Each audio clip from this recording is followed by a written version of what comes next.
मुरली अमृत की धारा है धारा, जो देती दुखों से किनारा। मुरली अमृत की धारा है धारा, जो देती दुखों से किनारा। भूले जीवन में हो जाए शिव बाबा मुरली में समझाए। भूले जीवन में हो जाए शिव बाबा। ओम शांति। आज की तारीख है 22 सितंबर 2023 के बाबा के साकार महावाक्य। मीठे बच्चे, पद का आधार पढ़ाई पर है, पढ़कर फिर पढ़ाना है, गली गली में जाकर बाप का परिचय देना है।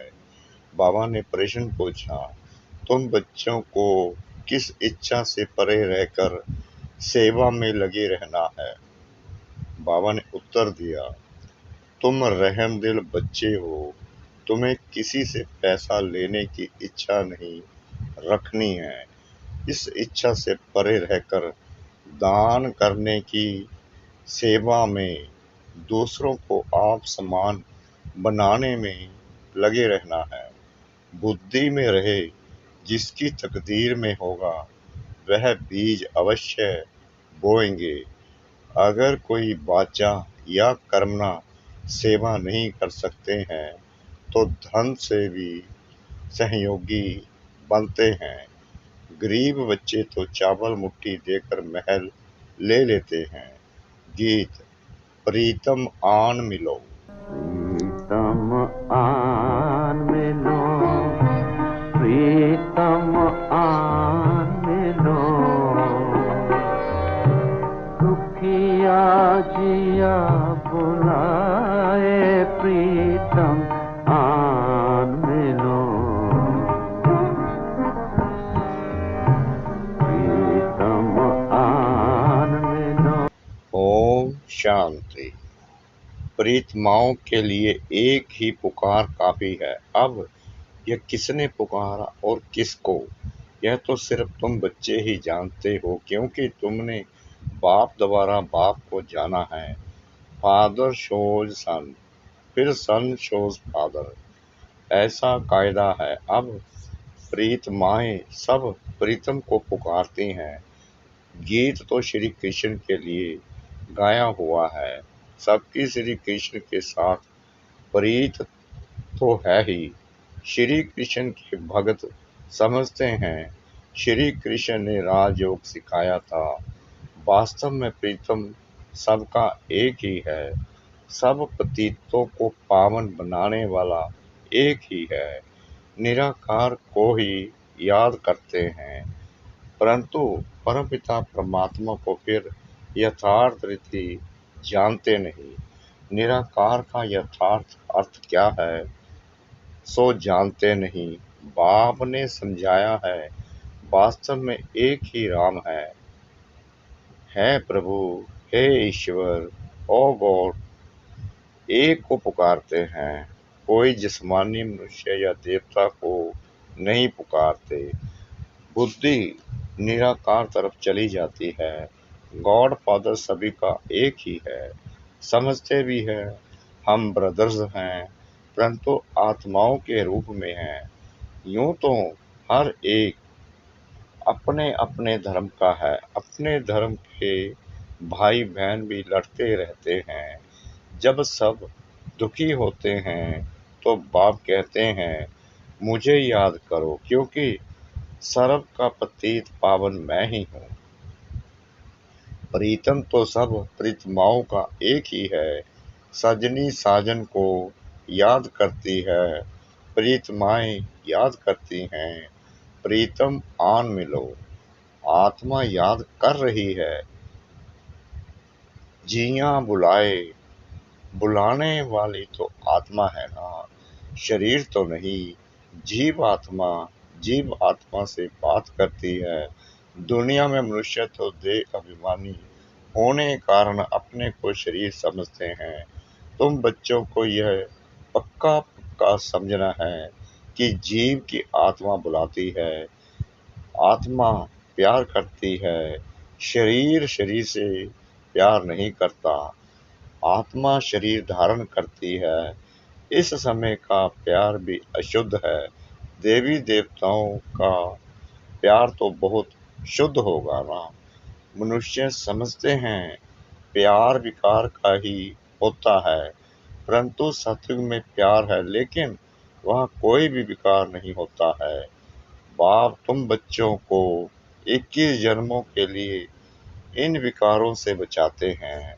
तुम ये बातें किसको बैठ समझाओ तो सुनकर बड़ा खुश होंगे। तुम कहते हो बाबा सर्विस नहीं होती है, परंतु सर्विस के तरीके तो बहुत बताते हैं। अभी दशहरा आता है, देवियों की पूजा भी सब जगह होती है, तो वहाँ भी जाकर समझाना चाहिए, बाप की पहचान देनी चाहिए।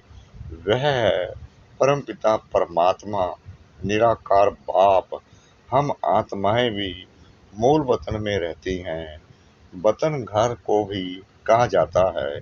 हम आत्माओं का बाप भी वहाँ परम धाम में रहते हैं। बाप बच्चों को भेज देते हैं। यह भी ड्रामा अनुसार ऑटोमेटिकली चलता रहता है। उनको भी अपने समय पर आना पड़ता है। एक बाप है, बाकी सब हैं आत्माएं। यह है मनुष्य सृष्टि। उनमें देवी गुण वाले मनुष्य लक्ष्मी नारायण थे सतयुग में। बाकी कोई 8-10 भुजा वाले मनुष्य नहीं होते। यह कहाँ से आए? पूजा जहाँ होती है वहाँ तुमको इनोसेंट होकर जाकर पूछना चाहिए कि क्या है। रुद्र यज्ञ भी बहुत होते हैं। साहूकार लोग यज्ञ आदि बहुत कराते रहते हैं। तुम कहाँ भी रमन कर सकते हो। तुम रमता योगी हो, जो जिस जिस देश में रहने वाले हैं वहाँ सर्विस कर सकते हैं। यह कौन है जो इनकी पूजा होती है? क्या करके गए हैं? किसकी संतान है? ऐसे ऐसे बैठ पूछना चाहिए, फिर समझाना चाहिए, क्योंकि तुम्हें सबका कल्याण करना है, रहम दिल बनना है। मुफ्त पैसे बर्बाद करते रहते हैं। बच्चों के लिए सर्विस तो बहुत है। अभी दशहरा आता है, उस पर समझाना चाहिए कि रावण को क्यों जलाते हैं। रावण का राज्य कब से कब तक चला, फिर विष्णु का राज्य कितना समय चला। यह है ब्रह्मा का दिन, यह है ब्रह्मा की रात। गवर्नमेंट को जाकर समझाना चाहिए बरोबर। अब रावण राज्य है ना, वह है विष्णु संप्रदाय अथवा देवी संप्रदाय। यह है आसुरी संप्रदाय। बड़ों बड़ों को जाकर समझाना चाहिए, चित्तर ले जाना चाहिए, कोशिश करनी चाहिए, ऐसा बाण मारे जो नाम वाला हो जाए। बनारस में बहुत बड़े बड़े टाइटल मिलते हैं सरस्वती आदि के। अब सरस्वती तो है जगत अम्बा। भारतवासी सब जगत अम्बा को मानेंगे। जगत को रचने वाली तो जरूर पिता भी होगा। जगत पिता ब्रह्मा और जगत अम्बा सरस्वती कहते हैं ना। सरस्वती भी ब्रह्मा की बच्ची है, ब्रह्मा के मुख में शावली है। ब्रह्मा को फिर रचने वाला कौन? गाया जाता है शिव परमात्माए नमे, वह हो गए देवताए नमे। तो देवताओं का चेता वह शिव परमात्मा हो गया। उनसे वर्षा मिला होगा तो तुम बच्चों को समझाने निकलना पड़े ना। जो जो अच्छे समझदार हैं उन्हें सर्विस करनी चाहिए। बाप तो गली गली में नहीं जाएंगे, वह बच्चों का काम है। सर्विस नहीं करते हैं तो समझेंगे सर्विसफुल नहीं है, तो पद भी ऐसा ही पाएंगे। फल बच्चे तो बने हैं, परंतु पढ़ाई पर सारा मदार है। जो जास्ती पढ़ेंगे वह ऊंच पद पाएंगे। पढ़े हुए के आगे अनपढ़े भरी ढोएंगे। पुरुषार्थ ऊंच पद पाने का करना चाहिए, यह शिव बाबा सम्मुख समझा रहे हैं। बाहर वाले बच्चे भी समझेंगे। शिव बाबा मधुबन में मुरली चलाते होंगे। मुरली नहीं आती है तो बच्चे हैरान हो जाते हैं, सोचते हैं शिव बाबा की मुरली क्यों नहीं आई। क्योंकि शिव बाबा की मुरली से ही हमारा जन्म हीरे जैसा बनना है। मुरली तो रोज सुनना चाहिए। 7 रोज की मुरली भी अगर किसके पास जाए, वह बैठ पढ़े तो कितनी खुशी मिल जाए। पढ़ना जरूर चाहिए। कोई भी लूला लंगड़ा गूंगा भी यह पढ़ सकते हैं। कैसे भी बुखार में, बीमारी में भी मुरली जरूर पढ़नी चाहिए। बाबा कह रहे हैं चाहे आपको बुखार हो, कोई बीमारी हो, तब भी आपको मुरली पढ़नी है। तुम सिर्फ बोलो तुमको 2 बाप हैं, तो जिसे बरसा लेना होगा वह उसी समय इन 2 अक्षरों से भी समझ जाएंगे। यह नॉलेज ही ऐसी सहज है, बाप को याद करने से सारा चक्कर बुद्धि में आ जाता है। जितना बुद्धि में चक्कर फिराएंगे तो चक्रवर्ती बनेंगे। बाप कहते हैं जो मेरे भक्त हैं अथवा लक्ष्मी नारायण आदि को मानने वाले हैं, उन्हों को समझाओ तुम ही देवी देवता थे, 84 का चक्कर लगाया, अब फिर देवता बनो। ये बाबा भी लक्ष्मी नारायण का भगत था ना। पुजारी से फिर पूज्य बनते हैं। लक्ष्मी नारायण पूज्य है ना। तुम लक्ष्मी नारायण के मंदिर में जाएंगे, कहेंगे कल इनकी पूजा करते थे, आज हम वह बन रहे हैं। समझाना तो बहुत सहज है। तुम बच्चों को रहम दिल बनना है।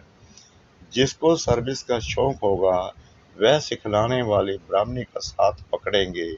हमको बैठ समझाओ, तुम खाते हो शिव बाबा के भंडारे से, तो शिव बाबा की सर्विस करनी पड़े ना। सभी शिव बाबा की भंडारी में डालते हैं, समझते हैं हम शिव बाबा की भंडारी से खाते हैं, तो मनसा वाचा कर्मणा सर्विस करनी चाहिए। यहाँ तुमको कितना मजा आता है, वह मजा घर में आ ना सके।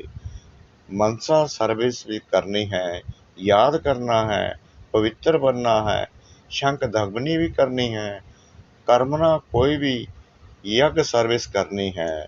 शुरू में मम्मा बाबा भी बर्तन मांजते थे, गोबर के छैने यानी कंडे बनाते थे, देह अभिमान तोड़ने के लिए सब करते थे। अभी फिर बहुतों में दिन प्रतिदिन देह अभिमान बढ़ता जाता है। यज्ञ का खाते हैं तो सर्विस भी करनी चाहिए। बाप को याद करने से विक्रम विनाश होंगे। सर्वव्यापी कहने से विक्रम विनाश कैसे होंगे। सर्वव्यापी कहने से तो बुद्धि का योग लग नहीं सकता। तो यह सेवा सबकी करनी है, दान देना है, वह सेवा नहीं तो स्थूल सेवा करो, वह भी नहीं कर सकते हो तो धन की सेवा करो, तो वह भी सर्विस हो जाएगी। बीज बोया जाता है तो उनका फल निकलता है। यहाँ चावल चपटी देने से महल मिल जाते हैं। किसको भी कहना नहीं है कि बीज बोओ, तकदीर में नहीं होगा तो कभी बुद्धि में आएगा ही नहीं। साहूकार लोग होते हैं तो 5 लाख का भी इंश्योरेंस करते हैं, गरीब होगा तो 500 का इंश्योरेंस करेगा। यहाँ फिर गरीब सबसे जास्ती इंश्योर करते हैं। गरीब के चावल मुट्ठी भी साहूकार के धन से इक्वल हो जाते हैं। मम्मा ने देखो क्या इंश्योर किया, तन मन से देखो कितनी सेवा की। बहुत धन देने वालों को भी इतना पद नहीं मिल सकता जितना उनको मिलता है। तुम हो नर से नारायण बनने वाले, यह नॉलेज है ही सब राज्य योग। हर एक की बुद्धि समझ सकती है। हम मम्मा बाबा को फॉलो करते हैं, पुरुषार्थ करना चाहिए ना। यह ज्ञान सागर तो गलियों में नहीं जाएगा, ना बाबा पब्लिक में भाषण कर सकते हैं। बाप कहते हैं, मैं तो बच्चों के सामने बैठ भाषण करूंगा। मैं सबका बाप हूँ, तुम माताएं कुंवारियां हो, तुमको जाकर भाषण करना है। फिर भी तुम बीके हो। अभी जगत अम्बा पे कितना बड़ा मेला लगता है, कुछ तो सर्विस करके गई है ना। तुम बतला सकते हो, वहाँ बहुत सर्विस कर सकते हो। सर्विस वो बच्चे आपे ही सर्विस करते रहेंगे, जो आपे ही करे सो देवता। सुबह को जाओ, रात को लौट जाओ, सर्विस करने की हिम्मत चाहिए। बहुत बहुत अच्छे अच्छे बच्चे हैं, परंतु कोई न कोई बंधन में है। रुद्र ज्ञान यज्ञ में अबलाओं पर अनेक प्रकार के विघ्न पड़ते हैं। प्रैक्टिकल में देख रहे हो तो बाप से यदि बरस लेना है तो सर्विस में तत्पर रहना है। श्रीमत पर चलो। हाँ, लौकिक माँ बाप आदि हैं तो उनकी सर्विस भी करनी है, साथ साथ यह सर्विस भी करना है। बॉम्बे में भी अम्बा के मंदिर में बहुत जाते हैं, वहाँ भी जाकर सर्विस कर सकते हो। हाँ, ऐसे जो सर्विस करेंगे उनको गवर्नमेंट भी शरीर निर्वाह अर्थ देने के लिए तैयार है। यदि कुछ भी समझने वाले नहीं हैं, फिर भी मेहनत करो, कोई न कोई निकल आएगा। सर्जन बहुत चाहिए, तुम हो अंधों की लाठी। तुम बच्चों के लिए सर्विस तो ढेर है, तुमको कोई से पैसे आदि लेने की इच्छा नहीं है। तुमको तो रहम दिल बनना है। रहम दिल बाप के बच्चे भी रहम दिल, जो बहुतों को मार्ग बताएंगे, वह पद भी ऊंच पाएंगे। सुनते तो बहुत है ना, यहाँ से गए तो फिर भूल जाता है। नंबर बार धारणा करते हैं, इसमें बड़ी अच्छी मेहनत करनी चाहिए। 21 जन्मों का राज्य भाग्य मिलता है, कम बात थोड़ी है। जैसे गवर्नमेंट कहती है सोना हराम है, बाप भी कहते हैं नींद को जीतने वाले बनो, रात को भी कमाई करो। कोई शरीर छोड़ते हैं तो समझते हैं ड्रामा में उनका इतना ही पार्ट था। अन्य बच्चे तो होते हैं, वह आते हैं, कोई तो बहुत आंसू बहाते हैं, पछताते हैं, हमने सर्विस नहीं की, बाप का कहना नहीं माना। ऐसे ऐसे भिन्न भिन्न प्रकार के होते हैं। बाबा साक्षात्कार कराते हैं, तुमको कितना कहते थे सर्विस कर आप सम्मान बनाओ, तुमने कुछ नहीं किया। फिर रोते हैं, धर्मराज के आगे भी रोते हैं, मार खाते हैं। इम्तिहान हो गया, रिजल्ट निकल गई, फिर रोने से कुछ पैदा होगा क्या। अभी प्रीतम आया हुआ है प्रीतमाओं को ले जाने, कहते हैं आओ तो हम तुमको विश्व की महारानी बनाएं। जो पुरुषार्थ करेंगे वह बनेंगे। स्टार्स में भी नंबर वार होते हैं, कोई तो बहुत चमकते हैं। तुम पुरुषार्थ कर रहे हो, ऊपर में तुम्हारे पिछाड़ी के रिजल्ट का यादगार है। अभी तो ग्रहण लगता है ना, चलते चलते ग्रहचारी बैठ जाती है तो तूफान से निकल नहीं सकते। ग्रहण लगा, यह गिरा। ग्रहण बहुतों को लगता है, ग्रहचारी माता पिता को भी भुला देती है। परिपूर्ण तो कोई बने नहीं है। माया भी रुस्तम से रुस्तम हो लड़ेगी। अच्छा, मीठे मीठे सिकरा दे बच्चों प्रति माता पिता बाप दादा का याद प्यार और गुड मॉर्निंग। रूहानी बाप की रूहानी बच्चों को नमस्ते। हम रूहानी बच्चों की रूहानी बाप दादा को श्रद्धा भरी प्रेम भरी नमस्ते। शुक्रिया बाबा, शुक्रिया बाबा, शुक्रिया बाबा, इस मीठी मीठी मीठी मुरली के लिए। धारणा के लिए मुख्य सार। नंबर 1, रमता योग्य बन सेवा करनी है। मनसा वाचा कर्मणा, किसी भी प्रकार की सेवा में बिजी जरूर रहना है। नंबर 2, रात को जाग कर कमाई करनी है, नींद को जीतने वाला बनना है, मुरली किसी भी परिस्थिति में जरूर पढ़नी है। वरदान, अल्पकाल के संस्कारों को अनादि संस्कारों से परिवर्तन करने वाले वरदानी महादानी भाव। अल्पकाल के संस्कार जो ना चाहते हुए भी बोल और कर्म कराते रहते हैं, इसलिए कहते हो मेरा भाव नहीं था, मेरा लक्ष्य नहीं था, लेकिन हो गया। कई कहते हैं हमने क्रोध नहीं किया, लेकिन मेरे बोलने के संस्कार ही ऐसे हैं, तो यह अल्पकाल के संस्कार भी मजबूर बना देते हैं। अब इन संस्कारों को अनादि संस्कारों से परिवर्तन करो। आत्मा के अनादि ओरिजिनल संस्कार हैं सदा संपन्न, सदा वरदानी और महादानी। स्लोगन, परिस्थिति रूपी पहाड़ को उड़ती कला के पुरुषार्थ द्वारा पार कर लेना ही उड़ता योगी बनना है। परिस्थिति रूपी पहाड़ को उड़ती कला के पुरुषार्थ द्वारा पार कर लेना ही उड़ता योगी बनना है। ओम शांति।